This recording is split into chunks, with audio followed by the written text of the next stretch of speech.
শুভ সকাল। আমি পম্পা। তোমাদের সবাইকে আমার আরও একটা নতুন ব্লগে জানাই অনেক স্বাগত। আজ হচ্ছে আঁশপান্না। অনেকটাই সবাই স্থিতিশীল হয়ে গেছে মানসিক দিক দিয়ে, মানে একই জিনিস নিয়ে চলতে চলতে না মানুষ ঠিক অভ্যস্ত হয়ে পড়ে সব কিছুতেই। আজ হচ্ছে আঁশপান্না। সকাল থেকেই এতই তোড়জোড় চলছে কাজের, কারোর কাছে এক গ্লাস জল খাওয়ার মতনও সময় নেই। সবাই হাতাহাতি কাজ করছে, কারণ আগের দিন রাত্রিরে একটু দেরি করে শোয়া হয়েছে, তো ওই জন্য সকাল সকাল ভোর ভোর যে উঠে পড়বো সেটা আর হয়নি। সবাই 7টার সময় ঘুম থেকে উঠেছি। তখন যে রান্নার বৌদি, সেই বৌদিও চলে এসেছে। আর যে রান্না করবে এই বৌদি আমাদের পাড়াতেই থাকে, উনি একাই রাঁধবেন, আর আমরা সবাই সমস্ত কেটে বেটে জোগাড় করে দিয়ে দেবো।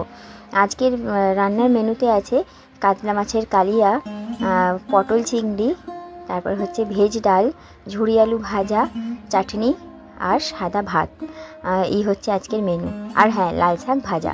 তো এত লাল শাক, সেগুলো পরিষ্কার করে বেছে কাটাকুটি করা, এত আলু ছাড়ানো, সমস্ত কিছু করা, সবাই মিলে হাতে হাত লাগিয়ে করছিল। একটা মানুষও বসেছিল না।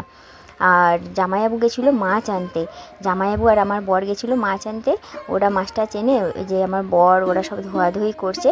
আর জামাইবাবু ছাদের ওইদিকে সব খাওয়া দাওয়া হবে ওই দিকটা দেখাশোনা করছে, প্যান্ডেল ট্যান্ডেল বানানো, টেবিল চেয়ার পাতা, প্রত্যেকটা মানুষ ঘরে ছোট থেকে বড় সবাই হাতে হাত লাগিয়েই কাজ করছিল। এই যে ইসিকা আর আমার বর দুজনে মাছ বাছতে বসেছে। আর মশলা কাটাকাটি বাটাবাটির দায়িত্বে আমি ছিলাম।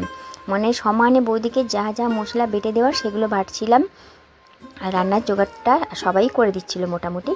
বাটাবাটির দায়িত্বে আমিই ছিলাম। প্রথমেই শাক ভাজা বসে গেছে। আমি বৌদিকে বললাম যে বৌদি, শাকের মধ্যে সাদা তিল ফোড়ন দাও, ভালোই লাগে খেতে। তো শাকগুলো না একটু ঝিরিঝিরি করে কাটলে ভালো লাগতো, কিন্তু ওই যে এত তাড়াহুড়োর মধ্যে এতটা কোয়ান্টিটির জিনিস রেডি করা তো খুব একটা সহজ ব্যাপার না। ওই জন্য যে যেমন পেরেছে কেটে দিয়েছে। একটু শিকড়ো মতো রয়ে গেছিলো বৌদি, সেগুলো বেছে দিচ্ছে। শাকটা যদি একটু ঝিরিঝিরি করে কাটতো খেতে ভালো লাগতো, কিন্তু ওই একটু বড় বড় কাটার কারণে সেই চচ্চড়ি শাকের মতন হয়ে গেছে। আর যেখানে খাওয়া দাওয়ার ব্যবস্থা করা হচ্ছে এই যে বড়দিদের ছাদে, এখানে একটু ওই রাবিশ টাইপের কিছু পড়েছিল, দাদা ওই জন্য পরিষ্কার করে দিচ্ছে, পরিষ্কার করে রেডি করে রাখছে। সমস্ত কাটাবাটি হয়ে গেছে, আলু পটল যা যা ছিল। এখানে ঝুরি আলু ভাজা হবে, সেটারই তোড়জোড় চলছে। ঘড়ির কাঁটা 11টা বাজে। সকাল থেকে যেই হারে সবাই আমরা কাজ করছি, এখনো মুখ চোখের অবস্থা দেখতে পাচ্ছেন কি অবস্থা, মুখ চোখ ধুইও নি এমন অবস্থা। তো মুড়ি মাখা হয়েছে, সবাই মিলে যে মুড়ি টিফিন করছি তেমনভাবে। আর এই যে বারান্দার এই অবস্থা এখনো পর্যন্ত নোংরা অবস্থায় হয়েছে, কারণ সব কিছু জোগাড় হয়ে গেলেও ঝুরি আলু ভাজা হবে, সেটা জোগাড়, সেটা আমি কাটছি। ওই যে আলু এখনো কাটা হয়নি, এক গামলা কাটা হয়েছে, এখনো অনেক বাকি আছে। আগে টিফিনটা খেয়ে নিই, নাহলে এনার্জি পাবো না কাজে। টিফিন খেয়ে দুজনে এক থালায় নিয়ে নিয়েছি। টিফিন খেয়ে তারপরেই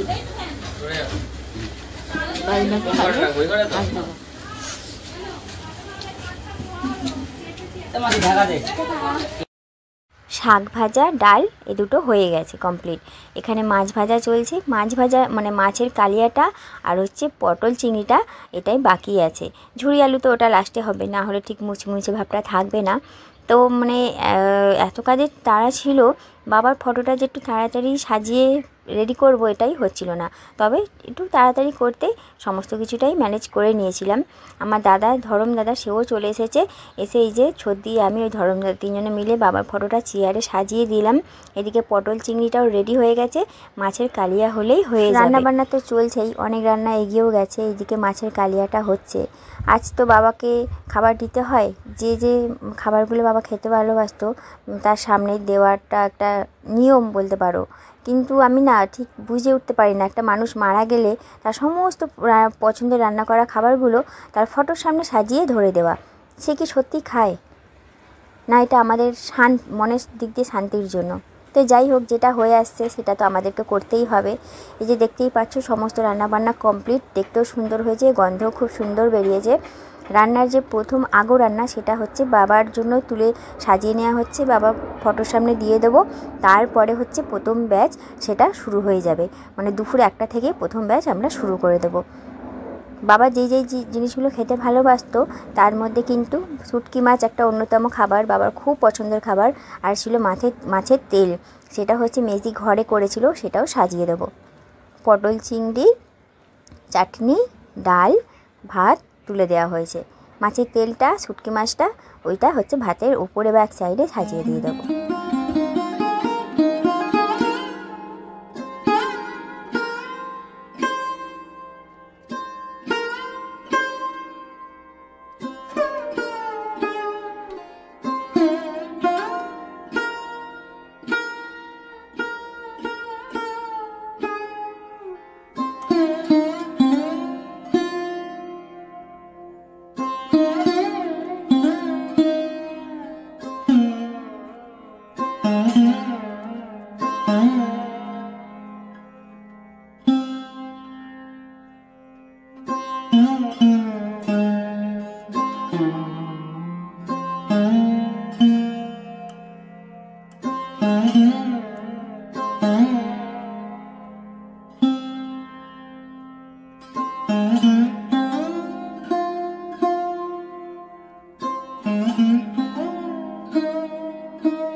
দুপুর 1টার সময় প্রথম ব্যাচ শুরু হয়ে গেছে।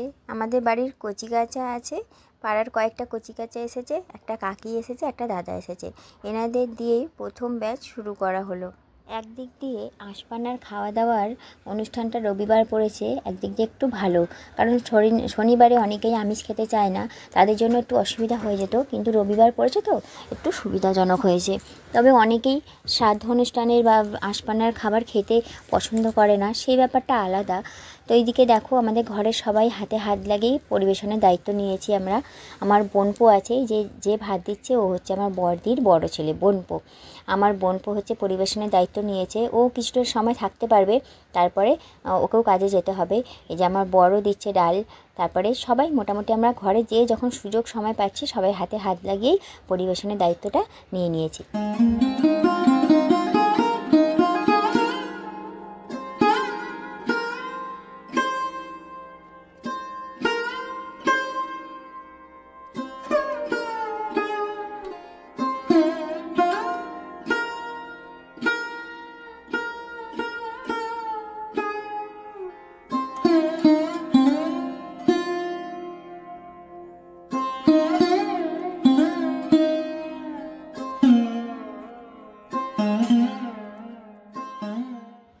তো চলো বন্ধুরা, লাস্ট ব্যাচ মানে বিকেল 4টে বাজে, লাস্ট ব্যাচে আমরা ঘরের লোকেরা বসে পড়েছি। ঘরের লোকেরা বলতে আমরা বোনেরা বাকি ছিলাম, বোনেরা, আমার বর, আর এই যে কজন দেখছো এই কজনই বাকি ছিলাম, আমরা বসে পড়েছি। মানে আমার দাদা বৌদিরা আগের ব্যাচে খেয়ে উঠে পড়েছে। তো চলো খেয়ে দেয়নি, তারপরে দেখা হচ্ছে। আমার বোনপোও আছে, আমি আছি, আমার বর আছে, আমার ছোটদি আছে, আমার বড়দি আছে, মেসি আছে, মানে আমরা বোনেরা মিলে সবাই মিলে লাস্ট ব্যাচে বসে পড়েছি।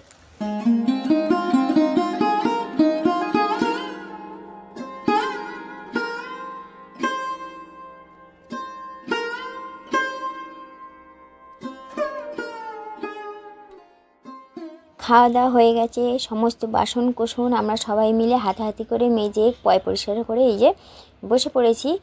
কি উপহার হিসাবে আমার দাদা বৌদি পেয়েছে, তো জানোই তো শ্রাদ্ধ অনুষ্ঠানে কী উপহার পেয়ে মানে লোকে সবাই দেয়, এই গেঞ্জি, শাড়ি, টি শার্ট এইসবই তো দেয়। তো এইসবই পেয়েছে। আমি ভাবলাম আমরা দেখছি তোমাদের সঙ্গে একটু এক ঝলক শেয়ার করে দিই।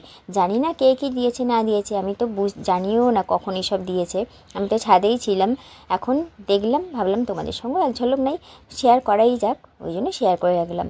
সন্ধে হয়ে গেছে, বাবার ফটোর সামনে যে খাবারটা ধরে দেওয়া ছিল, এটা হচ্ছে এবার পুকুর পাড়ে দিয়ে আসার সময়। পুকুর পাড়ে তো দিতে যাব না, ওই জন্য আমাদের ঘরের পিছনেই আগের দিন যেখানে খাবার দিয়েছিলাম ওখানেই দিয়ে দেবো।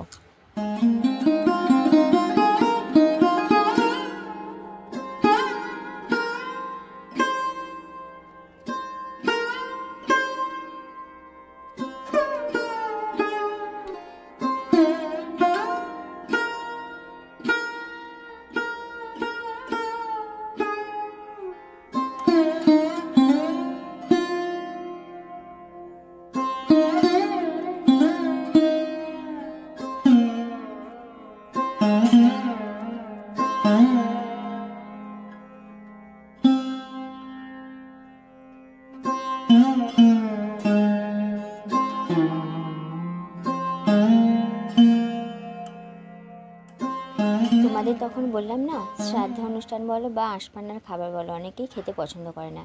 অনেকজন আসেনি, মানে যারা কাঁধ কাটকে ছিল তাদের মধ্যে অনেক কেউ আসেনি। তো লাস্টের যে এক হাঁড়ি ভাত করা হয়েছিল, সেই ভাতটা পুরোটাই ধরা রয়ে গেছে, আর তরি তরকারিও অনেকটাই বেঁচে গেছে। ওই জন্য আজকে তো আমরা সবাই বাড়ি চলে যাব, দাদা বৌদিরাও চলে যাবে, এই যে সর্দিও চলে যাচ্ছে, আমিও চলে যাব। ওই জন্য সবাই সবার বাড়ির জন্য খাবার বেঁধে নিয়েছে, কারণ আমরা যদি না নিয়ে আসতাম বা না নিয়ে যেতাম তাহলে অনেক খাবার নষ্ট বা ফেলানো যেত।